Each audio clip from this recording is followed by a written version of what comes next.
Assalamualaikum warahmatullahi wabarakatuh. Perkenalkan, saya Ajeng Reni Rasmayanti dengan NPM 101200034 Prodi Manajemen kelas C3. Video ini saya buat untuk memenuhi tugas evaluasi tengah semester mata kuliah Pendidikan Agama 5. Kegiatan tafakur adalah berpikir menggunakan akal dan kolbu. Akal yaitu berpikir atau membayangkan, sedangkan kolbu yaitu merasakan. Tujuan bertafakur adalah untuk meningkatkan kesadaran, bukannya untuk menjadi pintar. Rumus tafakur yaitu akal tanpa bimbingan Al-Quran tertipu, Al-Quran tanpa akal lumpuh. Mengenal Al-Quran. Menurut bahasa, kalamullah adalah dua unsur kata dari lafaz kalam dan Allah.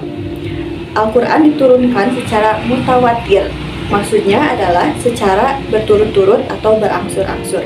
Al-Quran diturunkan kepada Nabi Muhammad SAW melalui malaikat Jibril. Nuzul adalah turun. Turunnya Al-Quran terdiri dari 3 tahap. Tahap yang pertama, Al-Quran turun secara sekaligus dari Allah ke Lauh Al-Mahfuz, yaitu suatu tempat yang merupakan catatan tentang segala ketentuan dan kepastian Allah. Disebut dalam surat Al-Buruj ayat 21-22 yang artinya bahkan yang didustakan mereka ialah Al-Quran yang mulia yang tersimpan dalam Lauh Al-Mahfuz.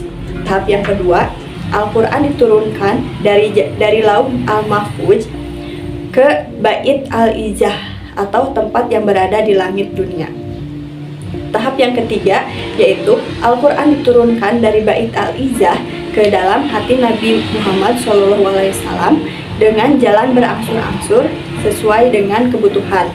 Hal ini diisyaratkan dalam Quran surat Asy-Syura ayat 193-195 yang artinya dia dibawa turun oleh Ar-Ruh Al-Amin atau Jibril ke dalam hatimu Muhammad agar kamu menjadi salah seorang di antara yang memberi peringat dengan bahasa Arab yang jelas.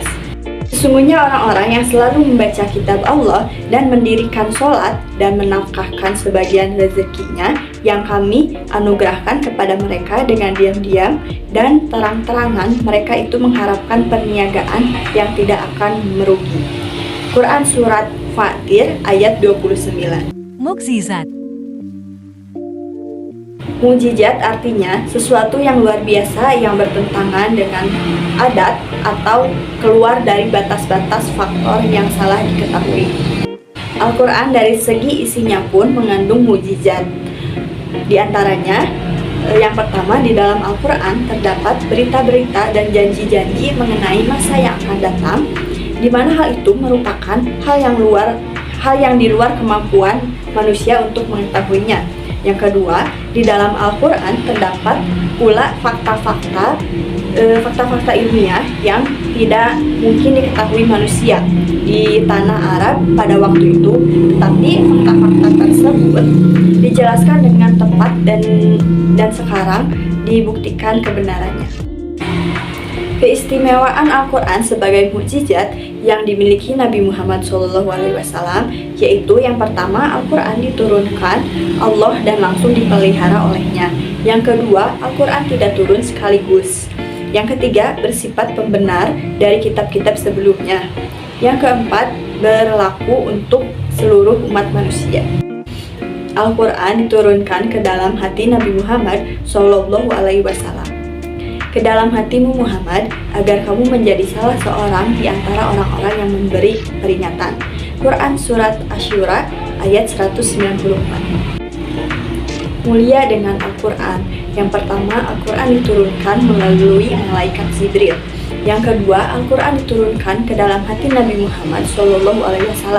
Yang ketiga, Al-Quran diturunkan untuk umat semesta alam.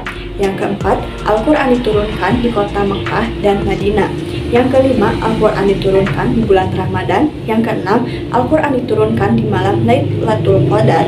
Dan yang ketujuh, Al-Quran diturunkan dengan bahasa Arab. Asmaul Quran.